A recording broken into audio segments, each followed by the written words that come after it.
Hello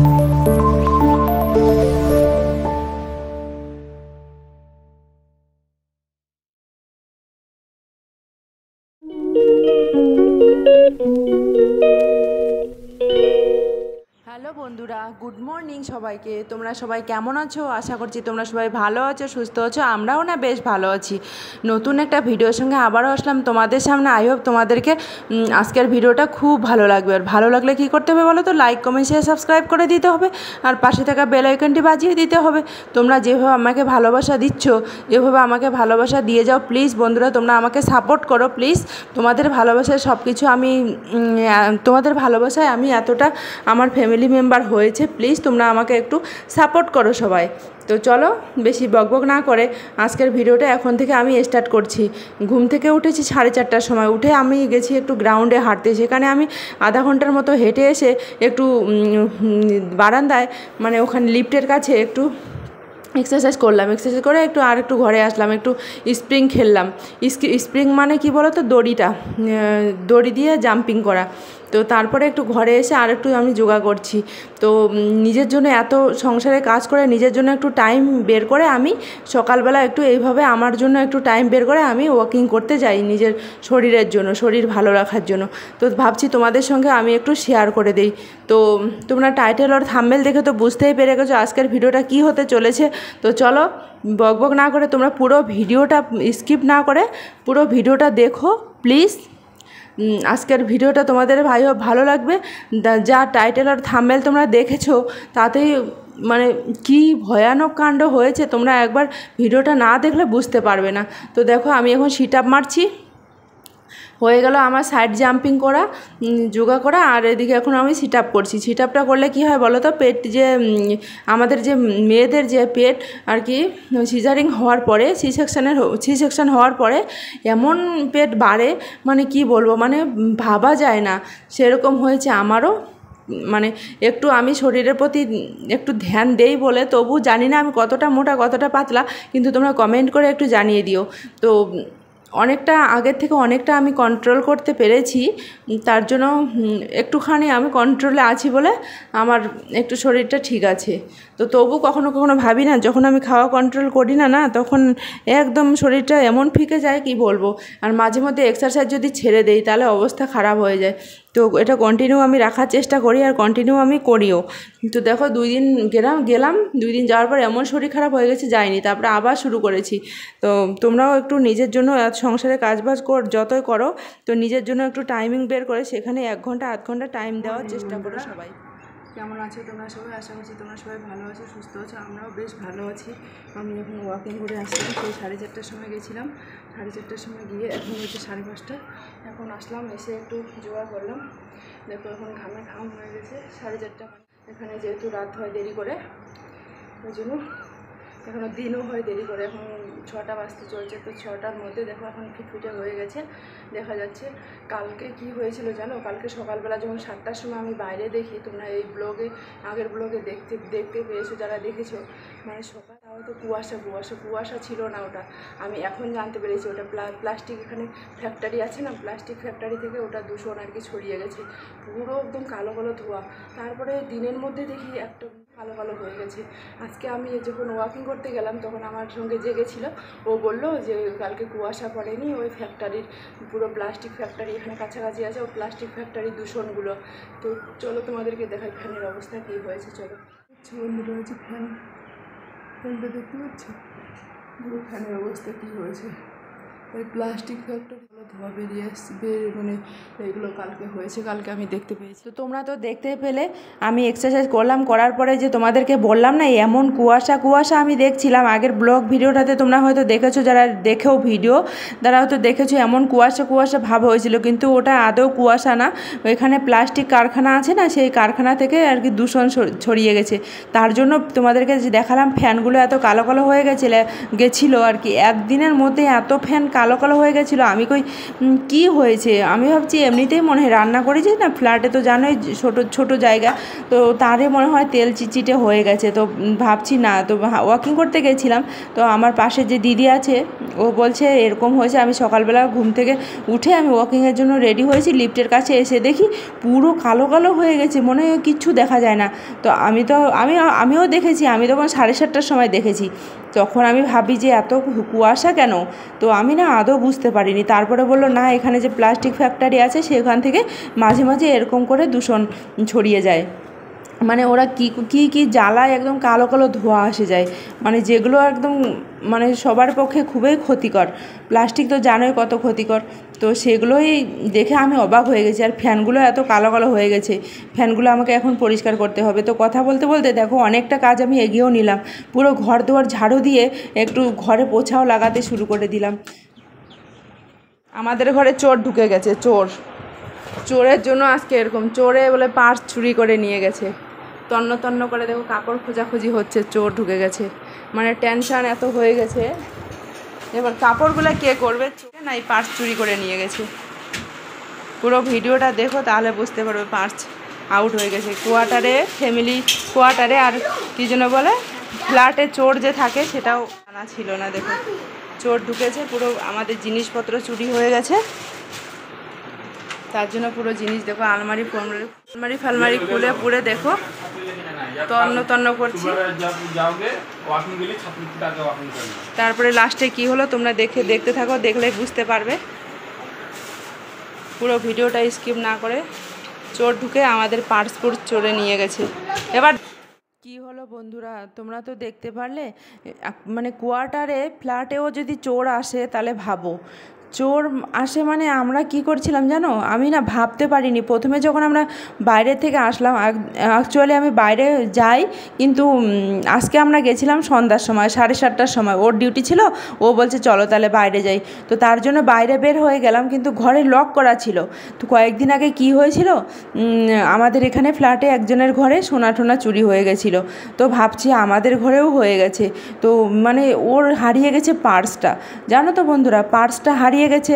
এবার ওই মার্কেটে গেছে, আমি সেদিন মার্কেটে যাইনি, আমি পার্স সকাল থেকে খোঁজাখুঁজি করছি কিন্তু পেলাম না।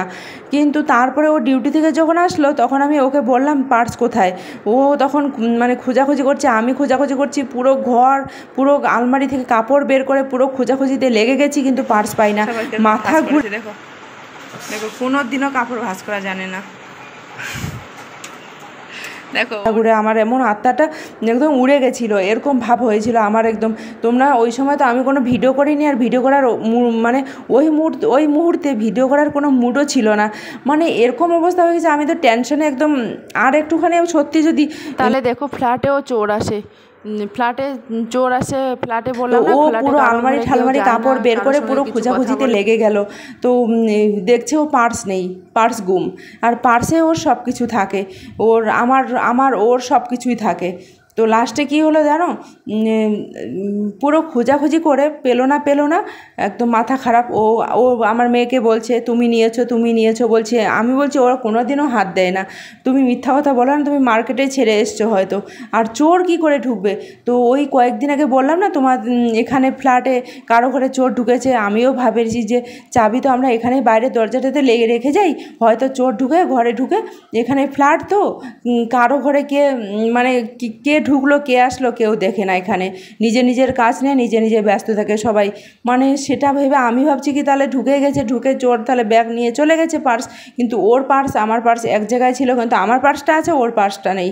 মানে আমি অবাক হয়ে গেছি। তারপরে খুঁজতে জানো তো কী হয়ে গেল, লাস্টে আমি দেখলাম বিছানার নিচে পার্সটা পাওয়া গেল।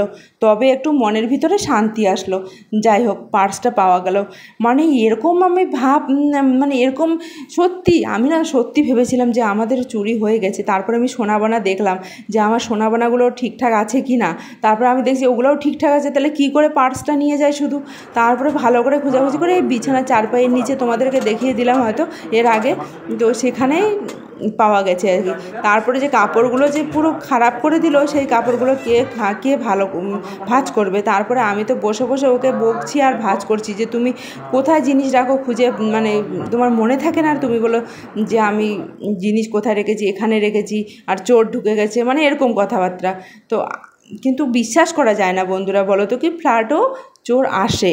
বললাম না তোমাদের যে আমরা ঘরের ভিতর কী করছি, আমাদের ঘরে কে ঢুকলো না ঢুকলো কেউ কোনো দিন জিজ্ঞাসা করবে না, আর কেউ বুঝবেও না। তো দেখো আমার এখন কাজ কাম অনেকগুলো বেড়ে গেল। এখন আমি সেই কাপড়গুলো আলাদা আলাদা করে ভাঁজ করে রেখে দিব। আর এতটা মন খারাপ হয়ে গেছে, আমার খুব মন খারাপ হয়ে গেছে, কি বলবো, যে সত্যি আমার যদি আজকে যদি ওই যে কয়টা সোনা বানা এনেছি যদি চুরি হয়ে যেত, তো ভাগ্যিস কোনো কিছু চুরি হয়নি, ব্যাগটাও লাস্টে পাওয়া গেল, না হলে তো আমি তো হাফ ফেল হয়ে যেতাম ওখানে। তো চলো তোমরা দেখতে থাকো পুরো ভিডিওটা। পুরো এখন কাপড়গুলো আমি ভালো করে ভাঁজ করে রেখে দিচ্ছি। এরকম হয় ফ্ল্যাটে, তার জন্য আমারও ভয় লেগে গেছিলো মাঝে মধ্যে। সত্যি বন্ধুরা, মাঝে মধ্যে আমারও এত ভয় লেগে গেছিলো যে সত্যিকারে যদি চুরি হয়ে যেত ব্যাগটা, তাহলে কী অবস্থা হয়ে যেত। ওর আইডেন্টি কার্ড ফার্ড সব কিছু ওর পার্সটাতে থাকে। আর ভাগ্যিস ভগবান কৃপায় পাওয়া গেছে ওটা, ব্যাগটা। তো চলো আমি এখন কাপড়গুলো গুছিয়ে রেখে দিব আলমারির মধ্যে। আবার এদিকে রান্না করতে হবে। সকালবেলা আমার মেয়ে যাবে ক্যান্টিনে, তার জন্য আমি খুঁজছিলাম পয়সা। ওই পয়সা খুঁজতে গিয়ে তখনই দেখি নাই, কিন্তু হঠাৎ করে যদি আমি না দেখতাম, তারপরে 2 দিন পরে যদি খোঁজ হতো, তাহলে কী হতো বলো তো, খুঁজেই পেতাম না। তো গল্প করতে করতে আমার কাপড়গুলো দেখো ফোল্ড করা হয়ে গেল। এখন আলমারির মধ্যে গুছিয়ে রেখে দিব। পুরো আলমারির কাপড় তো বের করে শেষ করে দিয়েছে ও, পুরো মাথা খারাপ হয়ে গেছে, মানে কি হয়ে গেল না হয়ে গেল সত্যি। আর সত্যি যদি এরকম হয়ে যায়, আমরা ঘরে কেউ ছিলাম না, চলে গেলাম একটু ওয়াকিং করতে, এসে দেখি তারপরের দিন সকালে, রাত্রে তো দেখিনি, তারপরের দিন এসে দেখি এরকম অবস্থা। যদি হয় তাহলে কি অবস্থা হয় বলো তো, সত্যিকারে মাথা খারাপ হওয়ার কথাই, তাই না বলো বন্ধুরা। তো দেখো পুরো জিনিস এলোমেলো করে রেখেছে। এই ছাতাটাও দেখো, ছাতাটা তোমাদের সঙ্গে একটু শেয়ার করলাম, তার মনটা যখন একটু হালকা হলো, তখন ভাবছি ছাতাটা শেয়ার করি। ছাতাটা নিয়েছি নাগাল্যান্ড কোহিমা থেকে, ছাতাটা খুব সুন্দর। তো এখানে যখন বৃষ্টি আর রোদ হয়, তখন আমি এখানে ব্যবহার করার জন্য এনেছি। কখনো কখনো বৃষ্টিও আবার হবে, কখনো রোদ, এখন তো রোদের দিন, রোদ হয় তখন নিয়ে যেতে পারবো স্কুলে, তার জন্য এখানে এনে রেখে দিয়েছি। তো চলো আমার এখন ভাঁজ করা হয়ে গেল, আলমারি গোছানো শেষ হয়ে গেল। এখন আমি আলমারিটা বন্ধ করে দিয়ে তারপরে আমি চলো রান্নার কাজে। রান্না বসিয়ে দিয়েছি, আর আমার বর গেছে কুলার নিতে, ও চলে গেল কুলার নিতে। এত রোদ্রু, আমাকে বললো যে আমি গেলাম না, আমি লাইভ করছি। তারপরে এদিকে ভাত বসিয়ে দিয়েছি, আর ও নিয়ে আসবে কি আসবে না আমাকে বলছে। তো চলো তোমরা সবাই লাইভে আসো। এখানে ভেন্ডি সবজি রান্না করবো। এখানে চিকেনের জন্য তেল দিয়ে দিলাম, চিকেনটা করে নেবো এখন তাড়াতাড়ি করে। ভাত তো হয়ে গেছে, দেখো চিকেনটা ম্যারিনেট করে রেখে দিয়েছি। তারপরে বিছানার নিচে তো পার্সটা পাওয়া গেল, তখন একটু সবার মনে একটু হাসি ফুটলো। না হলে আমরা 4টা লোকে একদম মাথা খারাপ হয়ে গেছিলো। সত্যি বন্ধুরা, তোমাদেরও যদি এরকম হয়ে যায়, পার্সে যদি পয়সা থাকে কোনো ব্যাপার না, ওর সব কিছুই আছে, ওর সব কিছুই ছিল, তো কি যদি হারিয়ে যায় তোমাদের অবস্থা খারাপ হবে না বলো বন্ধুরা। সেরকম অবস্থা হয়েছিল আমাদেরও। তো তখন একটু পাওয়ার পর মনটা একটু ভালো লাগলো। তখন আবার ও বের হয়ে গেল কুলার নেওয়ার জন্য, তোমাদেরকে বললাম, কিন্তু কুলার না নিয়ে আসলো চিকেন। তো এখন আমি চিকেনটা রান্না করছি। দেখো চিকেন রান্না করার জন্য মশলাগুলো পেস্ট করে নিয়ে নিয়েছি। এখন ভাজা করে মশলাগুলো ভেজে চিকেনটা দিয়ে দিব। চিকেন নিয়েছে 1/2 কিলোর মতন, 1/2 কিলোই চিকেন এনেছে, কারণ ওরা তো খায় না, তার জন্য 1/2 কিলোই এনেছে আর কি। 1/2 কিলো আমি রান্না করব, তার জন্য নিয়েছি 3-4টা টমেটো নিয়েছি। আর পরশু দিন এত সবজি এনেছিল, পুরো সবজিগুলো আমি ফেলে দিয়েছি ডাস্টবিনে। আর এখন দেখো চিকেন রান্না করছি। তো চিকেনটা ভালো করে আমি কষে নিব, কষে নেওয়ার পর হালকা একটু জল দিয়ে একটু কষানোর জন্য সিদ্ধ করে নিতে হবে, মানে কষিয়ে নেওয়ার জন্য ভালো করে একটু কষিয়ে নিতে হবে। কষিয়ে হালকা একটু জল দিয়ে ধিমি আছে সিদ্ধ করে নিতে হবে। বেশি জল দিলে কী হবে বলো তো, চিকেনে এমনিতে নরম মাংস, বেশি চিকেনে জল দিতে হয় না। তো আমি এখন হালকা একটু জল দিয়ে ঢেকে দিব। তো দেখো আমার মাংসটা কষা হয়ে যাচ্ছে, আর ধীরে ধীরে আমি কষে নিব।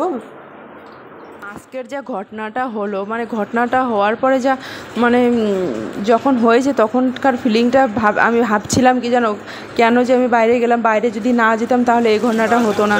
আর যদি সত্যিকারে যদি সত্যিকারে তো হয়েও গেছে, কিন্তু যেহেতু আমরা পেলাম তার জন্য বলছি, যদি হয়ে যেত সত্যি আজকে কি অবস্থা হতো, তাহলে আজকে না চিকেন খাওয়া হতো না কোনো কিছু, সেটা নিয়েই টেনশনে পড়ে থাকতাম। যখন পেয়ে গেলাম তখন ও গেল কুলার নিতে, মানে খুব গরম তো এখানে, গরমের জন্য থাকা যায় না। তো আমি বলছি যাও একটু কুলার নিয়ে আসো, তো কুলার নিতে চলে গেল। সে যে কুলারটা নেওয়ার কথা ছিল সেটা কিন্তু পাইনি, তারপরে নিয়ে আসলো চিকেন। তা আমার মেয়েরা তো চিকেন টিকেন কিছু খায় না, তো ওই সবজি করেছি, তো দেখি আজকে খাই কি না। তো আমার ভাজা ভাজা হয়ে গেল, কষা হয়ে গেল, এখন আমি জল ঢেলে দিব। জল ঢেলে দিয়ে একটু স্যালাড কেটে নিয়ে আমরা আজকে লাঞ্চটা করে নিব, লাঞ্চটা। এদিকে আমি কাজ করতে করতে একটু মানে জালটা বেশি দিয়ে দিয়েছি, তো তার জন্য একটু লেগে যাওয়ার মতো হয়েছিল। তো এসে আমি জল ঢেলে দিলাম, তো একটু গরম জল ঢেলে দিব। তো গরম জল ঢেলে দিলাম, দেখছি এখন জলটা বেশি হয়ে যাচ্ছে। আর চিকেনে না আলু ঠেলু কোনো কিছু দেয়নি। উঠছে হাওয়া উঠছে, একটু ঠান্ডা ঠান্ডা ওয়েদার, খুব ভালো লাগছে। বাপরে অনেকদিন পরে একটু ঠান্ডা হাওয়া পেলাম। না গরম হাওয়া না, ঠান্ডা হাওয়া নাই, তবুও এমন জোরে হাওয়া আসলো, মানে ঝড়। দেখো এখনো গাছগুলো কেমন হিলছে।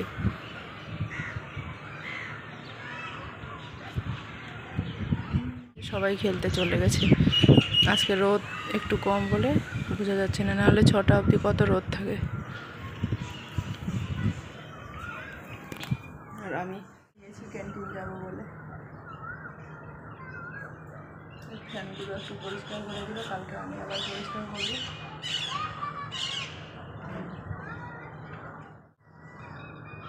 একটু হাওয়া দিল মানে বলে ঠান্ডা আর কি, ওয়েদারটা ঠান্ডা হয়নি, অল্প একটু হয়েছে। আজকের ভিডিওটা তোমাদের কেমন লাগলো বন্ধুরা, কমেন্ট করে জানাতে ভুলো না। দেখা হচ্ছে নতুন সুন্দর আর একটা ব্লগে। ভালো থেকো, সুস্থ থেকো।